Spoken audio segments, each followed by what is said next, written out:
जय माता दी। Welcome to all of you my study channel study with Santosh. आज हम लोग बात करेंगे समाजशास्त्र की एक महत्वपूर्ण अवधारणा सामाजिक समूहों के बारे में। आज का टॉपिक बीए समाजशास्त्र के साथ साथ समाजशास्त्र विषय से पीजीटी, यूजीसी नेट और असिस्टेंट प्रोफेसर की तैयारी कर रहे परीक्षार्थियों के लिए भी विशेष रूप से उपयोगी होगा।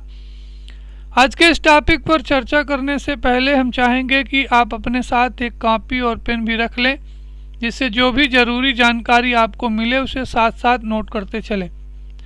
तो आइए हम लोग शुरू करते हैं और जानने का प्रयास करते हैं कि सामाजिक समूह क्या है। जैसा कि हम सब जानते हैं, समूह मानव जीवन की एक महत्वपूर्ण वास्तविकता है। मनुष्य जन्म से लेकर के मृत्यु तक न केवल विभिन्न प्रकार के समूहों में रहता है, वरन वह नए नए समूहों का निर्माण भी करता है। वास्तव में समूहों से अलग रह करके व्यक्ति का कोई स्वतंत्र अस्तित्व नहीं है। समूहों के माध्यम से ही मनुष्य अपनी विभिन्न प्रकार की आवश्यकताओं को पूरा करता है और उन आवश्यकताओं के पूरा करने के कारण ही वास्तव में उसका अस्तित्व बना रहता है। तो मनुष्य का अस्तित्व जो है वास्तव में समूहों में रहने के कारण ही संभव है। यदि मनुष्य समूहों में नहीं रहेगा तो वो वास्तव में अपनी विभिन्न प्रकार की आवश्यकताओं को भी पूरा नहीं कर पाएगा, जिस कारण से उसके अस्तित्व के ऊपर खतरा उत्पन्न हो जाएगा। हम सब जानते हैं कि आदि काल से लेकर के वर्तमान काल तक के सभी समाजों में समूहों का अस्तित्व विद्यमान रहा है। ऐसा कोई युग, ऐसा कोई समय नहीं रहा है या ऐसा कोई समाज नहीं रहा है या है जिसमें समाज में समूहों का अस्तित्व न रहा हो। यानी जो समूह है वो एक सार्वभौमिक सत्य के रूप में आदिकालीन समाज से लेकर के, आदिम समाज से लेकर के आधुनिकतम समाजों तक किसी न किसी रूप में समूहों का अस्तित्व विद्यमान रहा है। वास्तव में समूहों से अलग रह करके मनुष्य की अस्तित्व की कल्पना नहीं की जा सकती है और ऐसा कोई समाज भी नहीं है जिसमें कि समूह न पाए जाते हों। हर समाज में विभिन्न आधारों पर विभिन्न कारणों से समूहों का निर्माण होता रहा है और इसी कारण से कहा जाता है कि समूह जो है वो मानव जीवन की वास्तविकता है। जैसा कि हम सब जानते हैं कि समूहों के माध्यम से ही व्यक्ति का सामाजिकरण होता है और वह अपने अनुभवों एवं संस्कृति को एक पीढ़ी से दूसरी पीढ़ी तक हस्तांतरित भी करता है। क्योंकि हम जानते हैं कि जन्म के समय जो बच्चा होता है वो रक्त हाड़ मांस का बना हुआ एक जीवित पुतला होता है। उसके पास किसी प्रकार का कोई ज्ञान और अनुभव नहीं होता है, लेकिन समूहों के माध्यम से, समूहों के संपर्क में आने के कारण धीरे धीरे उस बालक का, उस बच्चे का समाजीकरण होता है। वो उसको वो सीख के द्वारा, अनुकरण के माध्यम से विभिन्न प्रकार के सामाजिक मूल्यों, परंपराओं और व्यवहार प्रतिमानों को सीखता है और धीरे धीरे वह अपने जो ज्ञान और अनुभव का विकास करता है और वह एक जैविकी प्राणी से परिवर्तित होकर के धीरे धीरे सामाजिक प्राणी के रूप में परिवर्तित हो जाता है। इतना ही नहीं, वो समूहों के माध्यम से व्यक्ति अपने अनुभवों और संस्कृति को एक पीढ़ी से दूसरी पीढ़ी तक हस्तांतरित करने में, उसको एक पीढ़ी से दूसरी पीढ़ी तक पहुंचाने में भी सफल होता है, सक्षम होता है। हालांकि कुछ विद्वानों का मत है कि मनुष्य अपनी सुरक्षा के लिए समूहों में रहता है, जबकि कुछ विद्वानों के विचार में समूह में रहने का जो कारण है, मनुष्य के समूह में रहने का कारण उसकी आवश्यकता की पूर्ति है। उनका ये कहना है कि मनुष्य अपनी आवश्यकताओं की पूर्ति के लिए समूहों में रहता है, जबकि दूसरे अन्य जो विद्वान हैं वो ये मानते हैं कि मनुष्य समूहों में इसलिए रहता है क्योंकि उसमें समूहशीलता की प्रवृत्ति पाई जाती है। जो मनोवैज्ञानिक हैं वो ये कहते हैं कि मनुष्य समूहों में इसलिए रहता है क्योंकि उसमें समूहशीलता की प्रवृत्ति पाई जाती है, यानी ग्रीगेरियस इंस्टिंक्ट जो होता है वो पाया जाता है, जिसके कारण से मनुष्य समूहों में रहता है या समूह में रहना चाहता है, समूह में रहना पसंद करता है। खैर, कारण जो भी हो, सामाजिक जीवन में समूह से ज़्यादा शायद ही कोई अधिक महत्वपूर्ण व्यवस्था है। यही कारण है कि समाजशास्त्र के अंतर्गत समूह एक बहुत ही महत्वपूर्ण अवधारणा के रूप में मानी जाती है। इसकी महत्ता इतनी अधिक है, समूह का सामाजिक जीवन के लिए, समाजशास्त्र के लिए इतना महत्व है कि बोगार्डस, जॉनसन, नोब्ज, हाइन आदि समाज वैज्ञानिकों ने समाजशास्त्र को सामाजिक समूहों का अध्ययन कहा है। समाजशास्त्र को सामाजिक समूहों का अध्ययन विषय कहा है या माना है। तो इस तरह से समूह जो है वो समाजशास्त्र की एक महत्वपूर्ण अवधारणा है और समाजशास्त्र का एक प्रमुख अध्ययन विषय है।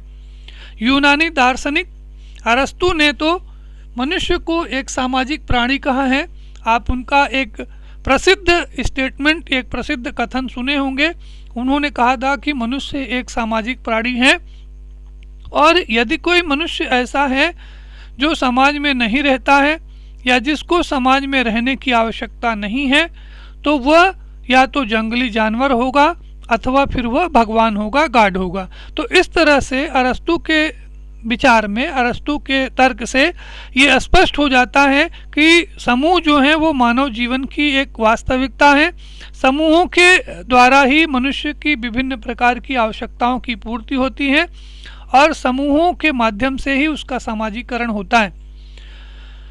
हालांकि समाजशास्त्र में समूह शब्द का एक विशेष अर्थ होता है, यानी जो सामाजिक समूह का जो अर्थ है वो समूह जो है वो समाजशास्त्र में एक महत्वपूर्ण अवधारणा है, यानी इसका एक विशेष अर्थ होता है। अतः इस बात पर अलग से विचार किया जाना चाहिए कि समूह का अर्थ स्पष्ट करते हुए समूह की परिभाषा देने से पहले समूह से जो मिलती जुलती जो अवधारणाएं हैं उनके बीच में क्या अंतर है, इसको भी जानना जरूरी होता है। आपके लिए ये जानना जरूरी है कि सामाजिक समूह का अर्थ सामाजिक समुच्चय अथवा सामाजिक श्रेणी की अवधारणा से बिल्कुल भिन्न है। गिडिंग्स महोदय ने सामाजिक समुच्चय और सामाजिक श्रेणी की अवधारणा से सामाजिक समूह को भिन्न बताया है। ये क्वेश्चन आप इसको नोट कर लें कि गिडिंग्स महोदय ने ये बताया है कि सामाजिक समुच्चय, सामाजिक श्रेणी और सामाजिक समूह ये तीनों अलग अलग अवधारणाएं हैं और इन तीनों का जो प्रयोग है वो एक ही अर्थ में नहीं किया जाना चाहिए, क्योंकि ये तीनों अलग अलग अवधारणाएं हैं। आइए हम लोग जानते हैं कि सामाजिक समुच्चय क्या है, सोशल एग्रीगेट क्या है। सामाजिक समुच्चय से गिडिंग्स का आशय ये है कि व्यक्तियों का एक ऐसा समूह जो एक जगह पर एक समय में सामान्य रूप से संकलित होता है, किंतु उसमें कोई निश्चित सामाजिक संबंध नहीं पाया जाता है। तो ऐसे व्यक्तियों के समूह को, ऐसे संकलन को हम सामाजिक समूह न कह करके उनको सामाजिक समुच्चय से संबोधित करते हैं। जैसे बस पड़ाव, रेलवे स्टेशन का जो जन समूह या जो मेले में आई हुई भीड़ है वो व्यक्तियों का समूह है जो एक जगह पर एक समय पर सामान्य रूप से संकलित हुआ है, इकट्ठा हुआ है, किंतु उसमें किसी प्रकार की कोई निश्चित सामाजिक संबंध नहीं होने के कारण उसको हम सामाजिक समूह से संबोधित नहीं करते हैं, बल्कि उसे हम सामाजिक समुच्चय कहते हैं। इसी तरह से टीबी बोटोमोर ने ऐसे सभी समूहों को अर्ध समूह या क्वासी ग्रुप कहा। ये क्वेश्चन भी कंपटीशन में पूछा जाता है कि अर्ध समूह या क्वासी ग्रुप की अवधारणा किसने दी है, तो ये अवधारणा टीबी बोटोमोर की है। उन्होंने ये जो सामाजिक समुच्चय है, व्यक्तियों का एक ऐसा समूह जो एक समय में एक जगह पर सामान्य रूप से संकलित होता है, किंतु उसमें किसी प्रकार का कोई निश्चित सामाजिक संबंध नहीं पाया जाता है, ऐसे समूह को, ऐसे मनुष्यों के एकत्रीकरण को अर्ध समूह की संज्ञा दी है, यानी क्वासी ग्रुप कहा है। अब आइए हम लोग बात करते हैं सामाजिक श्रेणी की। सामाजिक श्रेणी क्या है? सामाजिक श्रेणी एक ऐसा सांख्यिकी समूह होता है जिसमें लोगों का वर्गीकरण कुछ विशिष्ट विशेषताओं के आधार पर होता है, जैसे शिक्षक समूह, विद्यार्थी समूह या व्यापारियों का समूह। तो ये जो समूह है जिसमें व्यक्ति जो हैं वो इकट्ठे हुए हैं, इसमें जो व्यक्तियों का जो समूह का जो वर्गीकरण किया गया है वो कुछ विशिष्ट विशेषताओं के आधार पर, आय के आधार पर या व्यवसाय के आधार पर किया गया है और इस आधार पर अलग अलग सामाजिक श्रेणियां निर्धारित की जाती हैं। जैसे आपको उदाहरण के माध्यम से बताया गया कि शिक्षक समूह, विद्यार्थी समूह या जो व्यापारियों का जो समूह है वो सामाजिक समूह नहीं है, बल्कि वह वास्तव में सामाजिक श्रेणी के अंतर्गत आता है। तो इस तरह से आप इस अध्ययन के माध्यम से ये जान पाए होंगे कि सामाजिक जो समुच्चय है और जो सामाजिक श्रेणी है ये दोनों अलग अलग अवधारणाएं हैं। और सामाजिक समूह की अगर हम बात करें तो सामाजिक समूह वास्तव में ऐसे व्यक्तियों का संग्रह होता है जिनके बीच कुछ निश्चित सामाजिक संबंध पाए जाते हैं और जिससे एक निश्चित संगठन का निर्माण या जन्म होता है। तो जो सामाजिक समूह है वो भी एक व्यक्तियों का समूह है, व्यक्तियों का संग्रह होता है, किंतु उनके बीच में एक निश्चित सामाजिक संबंध पाए जाते हैं और उनसे एक निश्चित सामाजिक संगठन का निर्माण भी होता है। तो व्यक्तियों का एक ऐसा समूह, व्यक्तियों का एक ऐसा संकलन जहाँ पे सामाजिक संबंध पाया जाता हो और उससे एक निश्चित सामाजिक संगठन उत्पन्न होता हो, निर्मित होता हो, तो ऐसे समूह को, ऐसे संकलन को हम सामाजिक समूह कहेंगे। तो इस तरह से सामाजिक समुच्चय, सामाजिक श्रेणी और सामाजिक समूह की जो अवधारणा है उसका अर्थ स्पष्ट होता है। आइए हम लोग बात करते हैं सामाजिक समूह की परिभाषाओं की। तो जैसा हम जानते हैं कि व्यक्तियों के किसी समूह को सामाजिक समूह कहे जाने की कुछ शर्तें होती और इन शर्तों के द्वारा, इन विशेषताओं के द्वारा ही हम उसे सामाजिक समूह से संबोधित करते हैं। तो सामाजिक समूह कहे जाने के लिए जो कुछ शर्तें हैं जिन्हें हम निम्नलिखित परिभाषाओं के द्वारा स्पष्ट कर सकते हैं, जान सकते हैं। जैसा कि जो पहली परिभाषा है आगबर्न और निमकाफ की है। आगबर्न महोदय ने सामाजिक समूहों को परिभाषित करते हुए बताया कि जब दो या दो से अधिक व्यक्ति एकत्रित होते हैं और एक दूसरे पर प्रभाव डालते हैं तो वे एक सामाजिक समूह का निर्माण करते हैं। यानी आगबर्न के शब्दों में जब दो या दो से अधिक व्यक्ति एक जगह पर इकट्ठा होते हैं और वो एक दूसरे पर प्रभाव डालते हैं, कि मतलब प्रभावित होते हैं और प्रभावित करते हैं, तो वे वास्तव में एक सामाजिक समूह का निर्माण करते हैं। कुछ इसी तरह से मैकाइवर ने सामाजिक समूहों को परिभाषित करते हुए बताया है कि सामाजिक समूह से हमारा तात्पर्य व्यक्तियों के किसी भी ऐसे संग्रह से है जो एक दूसरे के साथ सामाजिक संबंध स्थापित करते हैं। यहाँ पर मैकाइवर एंड पेज ने सामाजिक समूहों के निर्माण के लिए सामाजिक संबंधों का होना आवश्यक बताया है। इसी तरह से आप रॉबर्ट के मर्टन की जो सामाजिक समूहों के बारे में जो विचार हैं वो विशेष रूप से महत्वपूर्ण है, क्योंकि उनका ये मानना है कि ये सही है कि सामाजिक समूह जो है वो व्यक्तियों का संकलन होता है, व्यक्तियों का एकत्रितकरण होता है, एक ऐसा एकत्रीकरण होता है, एक ऐसा संकलन होता है जहाँ सामाजिक संबंध पाया जाता है। परंतु जैसा कि मर्टन का कहना है कि क्षणिक सामाजिक संबंध समूह को विकसित नहीं करते हैं। यानी अगर थोड़ी देर के लिए सामाजिक संबंध निर्मित भी हो जाएं तो ऐसे सामाजिक संबंध जो हैं वो समूहों के निर्माण के लिए आवश्यक नहीं होते हैं, उनसे सामाजिक समूहों का निर्माण नहीं होता है। उनका ये कहना है कि वस्तुतः समूह के निर्माण के लिए सदस्यों में के बीच में पाई जाने वाली जो अंतःक्रिया है, सामाजिक संबंधों की जो बारंबारता है और उसका जो अस्थायित्व है वो समूह के निर्माण के लिए आवश्यक होता है। तो इस तरह से रॉबर्ट के मर्टन ने सामाजिक समूहों के निर्माण के लिए मुख्य रूप से 3 तत्व या 3 आधारों का उल्लेख किया है जो कि किसी भी सामाजिक समूह के निर्माण के लिए जरूरी होता है। जिसमें से पहला उन्होंने कहा कि 2 या 2 से अधिक व्यक्तियों का होना, दूसरा, कुछ हद तक अस्थायी एवं बार बार होने वाली सामाजिक अंतःक्रिया। और तीसरा जो महत्वपूर्ण तथ्य है वह है समूह सदस्य अपने आप को समूह सदस्य माने और समूह अपने को समूह का सदस्य समझें। यानी दोनों जरूरी है कि जिस समूह का सदस्य आप हैं उस समूह के लोग आपको उस समूह का सदस्य माने और साथ ही वह व्यक्ति भी उस समूह अपने आप को उस समूह का सदस्य समझे। तो इस तरह से रॉबर्ट के मर्टन ने समूहों के दो महत्वपूर्ण पक्षों का उल्लेख किया है। उनका ये कहना है कि हर समूह के दो पक्ष होते हैं, एक उसका व्यक्तिपरक पक्ष और दूसरा होता है वस्तुपरक पक्ष। व्यक्तिपरक पक्ष और वस्तुपरक पक्ष जो हैं वो सामाजिक समूहों के दो महत्वपूर्ण पक्ष हैं। व्यक्तिपरक पक्ष का जो अर्थ है वो यह है कि स्वयं समूह के सदस्यों में इस बात का ज्ञान हो कि वह समूह का सदस्य है। और वस्तुपरक पक्ष का अर्थ यह होता है कि समूह के सदस्यों के अतिरिक्त दूसरे लोग या एक निरपेक्ष व्यक्ति भी यह माने कि अमुक व्यक्ति अमुक समूह का सदस्य है। यानी समूहों के निर्माण के लिए इन दोनों पक्षों का होना जरूरी है, उसके व्यक्तिगत पक्ष का और उसके वस्तुपरक पक्ष का। इन दोनों पक्षों के साथ ही दोनों पक्षों के होने से सामाजिक समूहों का निर्माण होता है। चौथी जो परिभाषा है वो है H.M. जॉनसन महोदय की।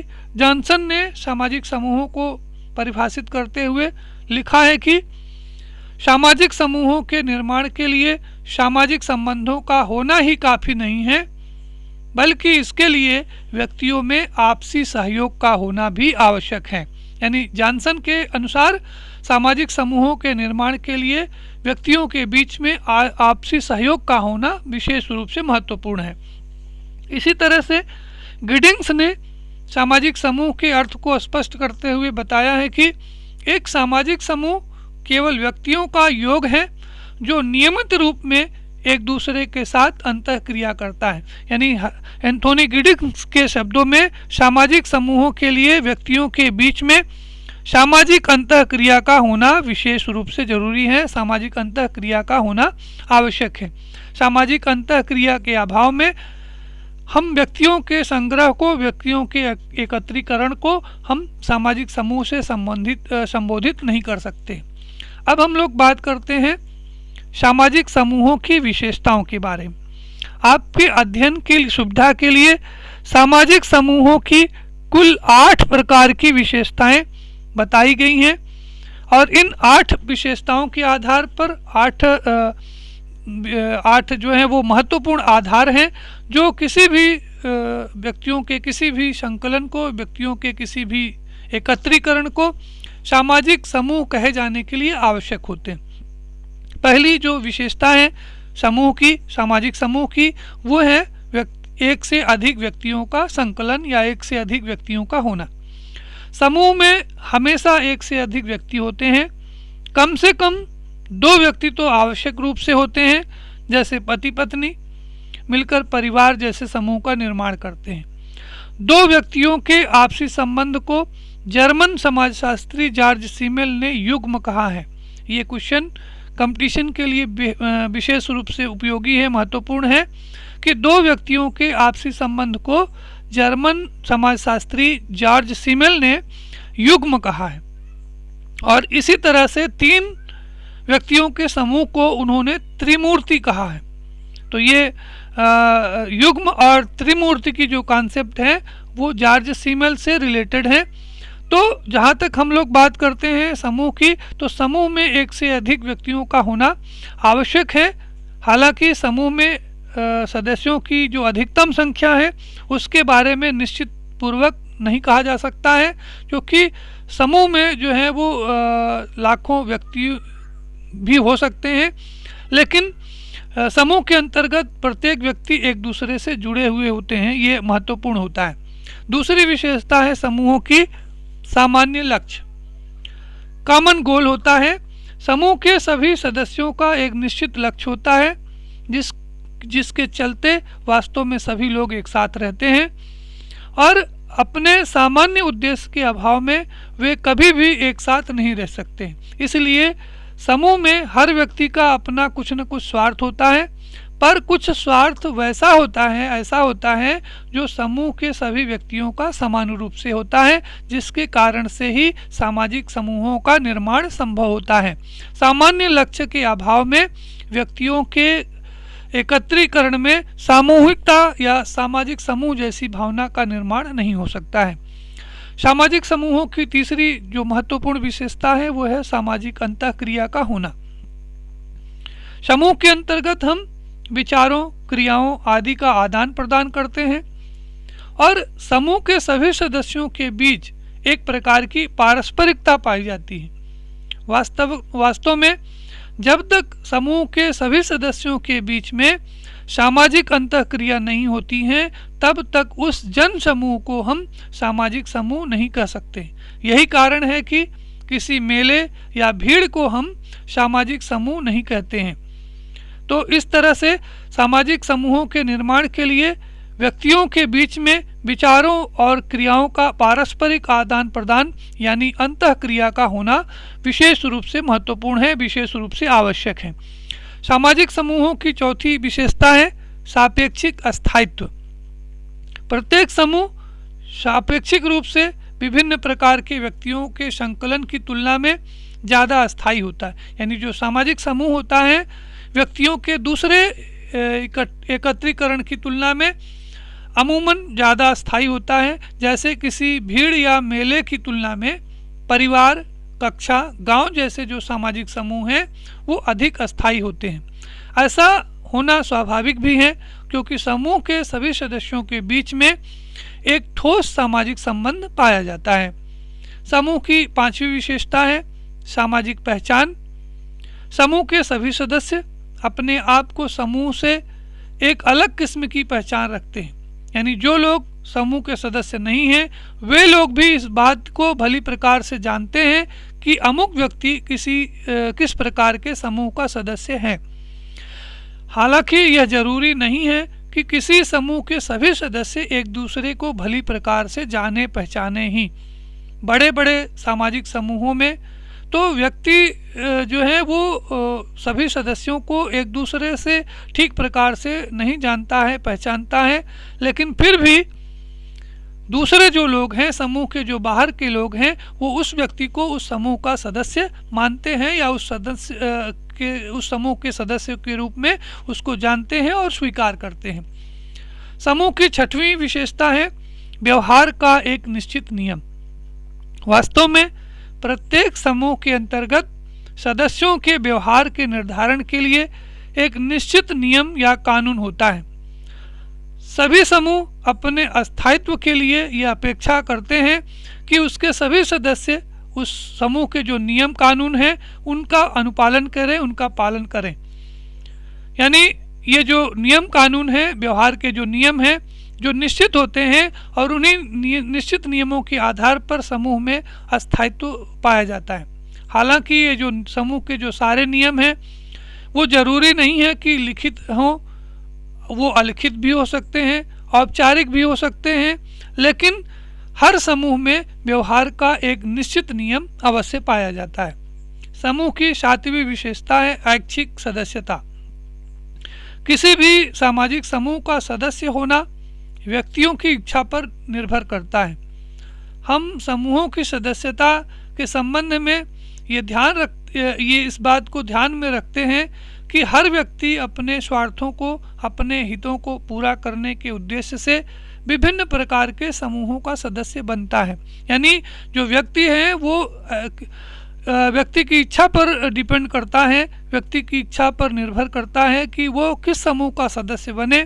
जिस समूह में उसके जो हित हैं, उसके जो उद्देश्य हैं, उसके जो ज़रूरतें हैं, उसके जो स्वार्थ हैं पूरे होते हैं, वो उन्हीं समूहों का सदस्य बनता है। दूसरे समूहों का सदस्य वो नहीं बनता या ऐसे समूहों का सदस्य वो नहीं बनना स्वीकार करता है। तो व्यक्ति जब चाहे अपनी इच्छा के अनुसार किसी समूह का सदस्य बन सकता है अथवा वो अपनी सदस्यता को त्याग सकता है, छोड़ सकता है।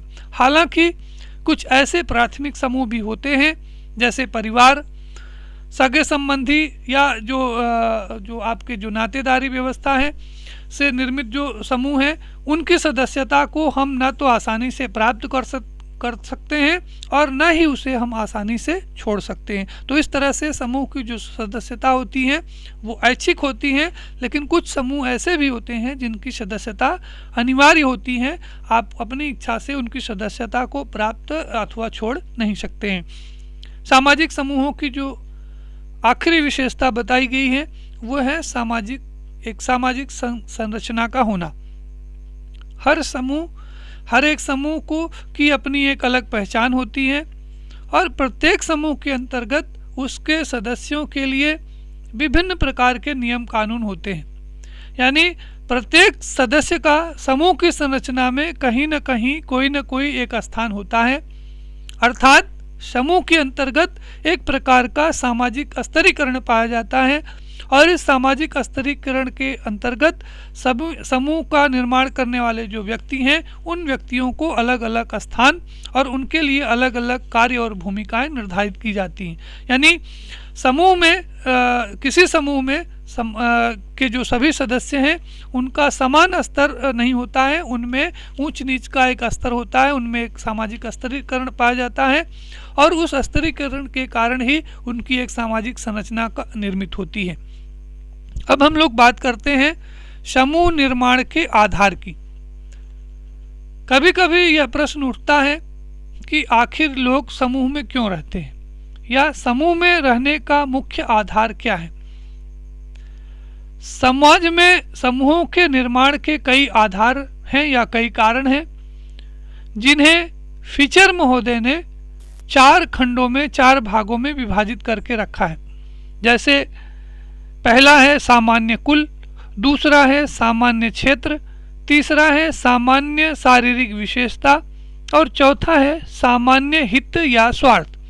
यानी फीचर के अनुसार समूह निर्माण के 4 आधार हैं: सामान्य कुल, सामान्य क्षेत्र, सामान्य शारीरिक विशेषता और सामान्य हित या स्वार्थ। जैसे सामान्य कुल से आशय ये है कि समाज में बहुत सारे लोग रक्त या विवाह के आधार पर इकट्ठे रहना चाहते हैं। परिवार या ग्रामीण समुदाय कुछ इस तरह के ही उदाहरण हैं। दूसरा है सामान्य क्षेत्र, तो क्षेत्रीयता या समानता के आधार पर भी सामाजिक समूहों का निर्माण होता है। पड़ोसी और ग्रामीण समुदाय का मुख्य आधार जो है वो क्षेत्रीय समानता ही है। इसी तरह से खिलाड़ियों का समूह, नागरिक क्लब एवं क्षेत्रवाद या क्षेत्रीय समूह का जो आधार है वो सामान्य क्षेत्र का होना होता है। तीसरा जो आधार उन्होंने बताया सामान्य शारीरिक विशेषता। वास्तव में बहुत बार समूहों का निर्माण जो है वो जैविकी विशेषताओं के आधार पर भी होता है, यानी शरीर की विशेषता या उनके बनावट के आधार पर भी होता है। जैसे युवा क्लब, महिला मंडली या नृजाति समूह को आप सामान्य शारीरिक विशेषता के आधार पर अलग अलग समूहों के रूप में देख सकते हैं। चौथा जो महत्वपूर्ण आधार बताया है फीचर ने समूह के निर्माण का वो है सामान्य हित या स्वार्थ। उनका ये कहना है कि समान किस्म के स्वार्थ वाले व्यक्तियों का एक समूह होता है। उद्देश्यों की समानता के अभाव में समूह का निर्माण संभव नहीं है।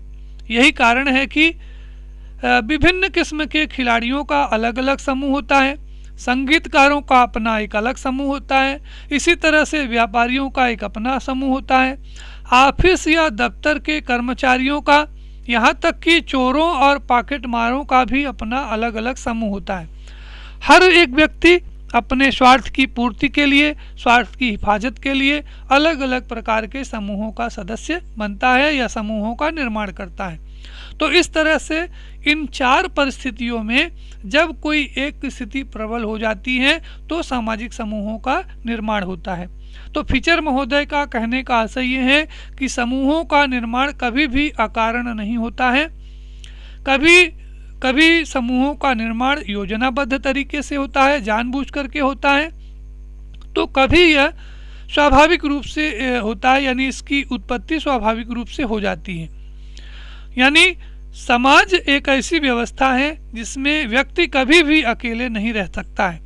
समूह एक स्वाभाविक सामाजिक प्रक्रिया है एवं घटना है जो विभिन्न परिस्थितियों में विभिन्न शक्लों में जन्म लेती है और परिस्थितियों के बदल जाने से वो मिट भी जाती है। तो इस तरह से फीचर ने समूह निर्माण के लिए इन 4 आधारों का उल्लेख किया जो पूछा जाता है कंपटीशन में कि समूह फीचर के अनुसार समूह निर्माण के कितने आधार हैं। तो आप इसको नोट कर लें कि ये उनके अनुसार समूह के निर्माण के 4 आधार हैं। इसी तरह से आपको स्क्रीन पर दिख रहा होगा कि सोरोकिन ने समूह निर्माण के 14 आधार बताए हैं। रॉबर्ट मर्टन ने समूह निर्माण के लिए 26 आधार बताए हैं और गुरविच मूरे ने समूहों के निर्माण के लिए 15 मानदंड बताए हैं। तो आप इसको भी इसके साथ नोट कर लें कि सोरोकिन ने 14, रॉबर्ट मर्टन ने 26 और गुरविच मूरे ने 15 आधार बताए हैं। इन सभी आधारों का यहाँ पर उल्लेख किया जाना संभव नहीं है, इसलिए हम उन समस्त आधारों का उल्लेख यहाँ पर नहीं कर सकते। आगे हम लोग बात करते हैं सामान्य हित या स्वार्थ की।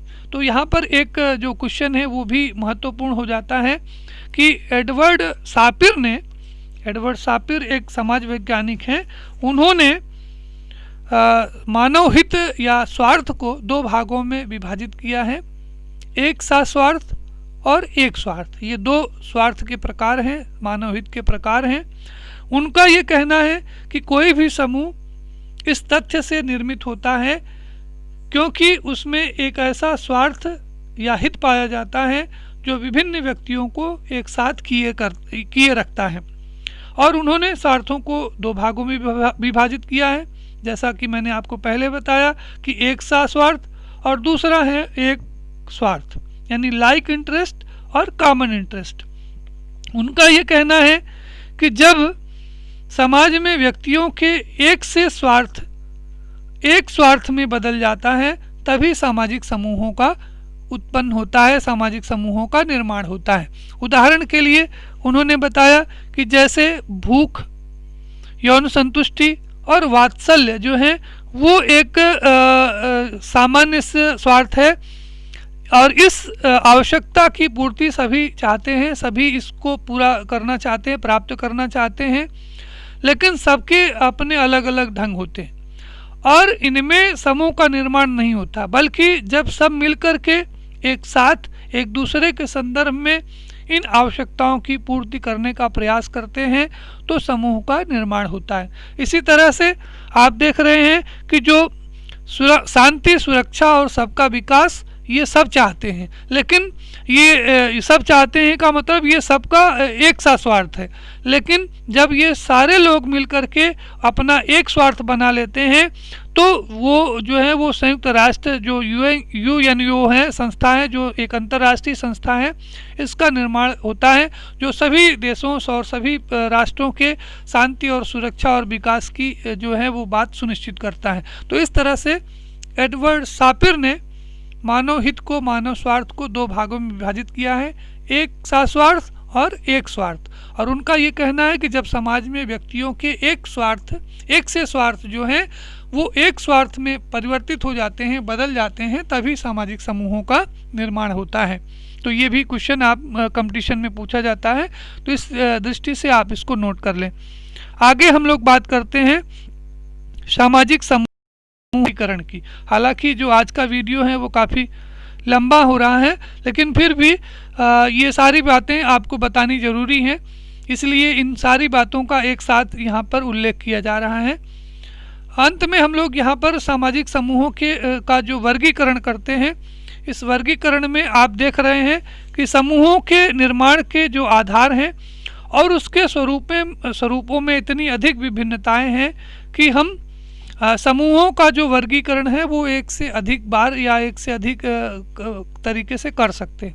जैसे आप देख रहे हैं कि समूहों के आकार के आधार पर, समूह के सदस्यों के बीच में पाए जाने वाले जो लगाव है या संबंधों की भावना है उसके आधार पर, समूहों के उद्देश्य और उसके स्थायित्व के आधार पर अलग अलग प्रकार के समूहों का वर्गीकरण किया जा सकता है। अध्ययन की सुविधा के लिए यहाँ पर कुछ सामाजिक समूहों के कुछ प्रचलित वर्गीकरणों का उल्लेख किया गया है, क्योंकि सभी प्रकार के वर्गीकरणों का उल्लेख यहाँ पर किया जाना संभव नहीं है। तो कुछ जो सर्वाधिक जो प्रचलित वर्गीकरण हैं, जो अक्सर कंपटीशन में पूछे जाते हैं, जो परीक्षा की दृष्टि से उपयोगी हैं, उनका ही यहाँ पर उल्लेख किया गया है। जैसे जो पहला वर्गीकरण है वो है संख्या के आधार पर। संख्या के आधार पर मैकाइवर एंड पेज ने संख्या के आधार पर सामाजिक समूहों का वर्गीकरण करते हुए उसे दो भागों में विभाजित किया है, एक लघु समूह और दूसरा बृहद समूह। लघु समूह का मतलब ऐसा समूह जिसमें सदस्यों की संख्या कम होती है, और बृहद समूह का मतलब ऐसे समूहों से है जिसमें समूह में सदस्यों की संख्या अधिक होती है।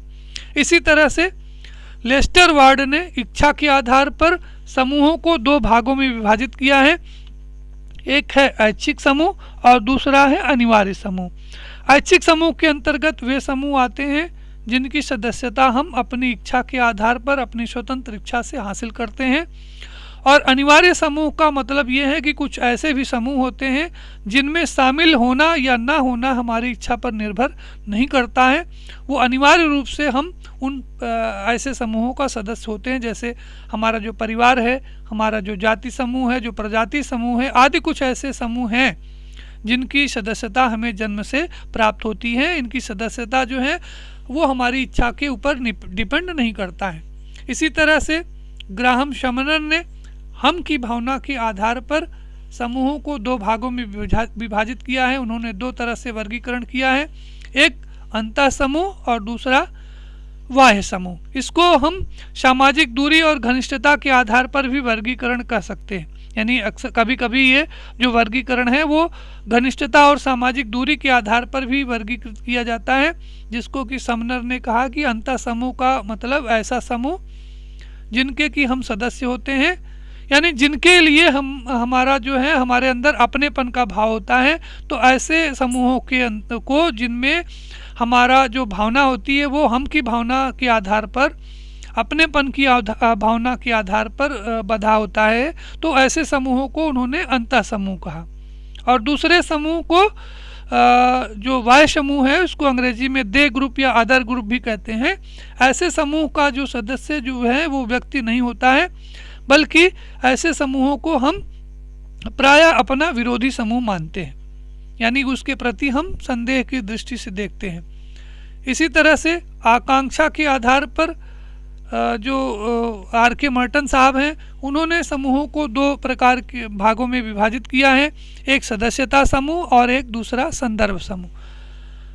सदस्यता समूह का मतलब जिस समूह का हम सदस्य बनना चाहते हैं, या जिस समूह सदस्यता समूह का मतलब ये होता है कि जिस समूह के हम सदस्य हैं वो हमारा जो है वो सदस्यता समूह है, यानी जिस समूह से हम जाने जाते हैं, पहचाने जाते हैं, वो हमारा सदस्यता समूह है। और संदर्भ समूह का मतलब ये है कि ऐसे समूह से हैं जिस समूह का हम सदस्य नहीं हैं, बल्कि उस समूह का सदस्य बनने की आकांक्षा रखते हैं। इसी तरह से बोटोमोर ने अस्थायित्व के आधार पर दो प्रकार के समूह बताए हैं, एक अस्थायी समूह और दूसरा है अस्थायी समूह। और अंत में प्रकार के आधार पर भी समूहों का वर्गीकरण किया गया है, जिसमें सामाजिक समूह, आर्थिक समूह और राजनीतिक समूह को के रूप में समूहों का वर्गीकरण किया जा सकता है। तो इस तरह से आप यहाँ इसी तरह से सामाजिक संबंधों के आधार पर चार्ल्स कूले ने सामाजिक समूहों के दो प्रकार बताए हैं, एक प्राथमिक समूह और दूसरा द्वितीयक समूह, जिसकी चर्चा आगे के वीडियो में की जाएगी। अगला जो वर्गीकरण है वो अंतर संबंधों के आधार पर सोरोकिन ने एक वर्गीकरण किया है, जिसमें उन्होंने सामाजिक समूहों को एकल बंधन समूह और बहुबंधन समूह के रूप में परिभाषित किया है। एकल बंधन समूह का मतलब सोरोकिन का ऐसे समूहों से है जिसमें सभी लोग एक ही आधार पर एक दूसरे से जुड़े होते हैं, यानी लोगों को आपस में एक दूसरे से बांधने का, एक दूसरे से जोड़ने का एक ही आधार होता है। जैसे कुछ लोग प्रजाति, लिंग या नातेदारी के आधार पर जो समूह का निर्माण करते हैं उसे हम एकल बंधन समूह कह सकते हैं। इसी तरह से उन्होंने एक दूसरा वर्गीकरण किया जो बहुबंधन समूह है, जिसमें किसी समूह के जो लोग हैं वो एक से अधिक प्रकार के बंधनों से बंधे हुए होते हैं, तो उसे हम बहुबंधन कहते हैं। जैसे परिवार जो है वो एक बहुबंधन समूह है, क्योंकि इसमें जो परिवार में जो पति पत्नी है उनका आधार वैवाहिक है। तो पिता पुत्र का जो आधार है वो जो है, या जो भाई बहन का जो आधार है वो रक्त संबंध है। इसी तरह से आप जो है वो सोरोकिन ने समूह के अंतर्गत जो पाई जाने वाली अंतः क्रिया है, अंतः जो संबंध है, उसके आधार पर समूहों को एकल बंधन और बहुबंधन के रूप में परिभाषित किया है। तो आज के इस वीडियो में बस इतनी ही चर्चा और की जाएगी। आज के इस वीडियो के माध्यम से आशा है कि आप सामाजिक समूहों के अर्थ और उनकी विशेषताओं के साथ साथ सामाजिक समूहों के निर्माण के आधार और समूहों के वर्गीकरण की प्रक्रिया को, सामाजिक समूहों के वर्गीकरण के कुछ प्रमुख वर्गीकरणों को आप जान पाए होंगे, समझ पाए होंगे। अंत में हम इतना ही कहना चाहेंगे कि आप हमारे इस वीडियो को लाइक करें, अपने मित्रों के बीच में इसे शेयर करें, साथ ही जो बेल आइकन है, जो घंटी वाला बटन है, उसे ज़रूर दबाएं, जिससे कि हमारे जो लेटेस्ट वीडियो हैं वो आप तक पहुंचते रहें।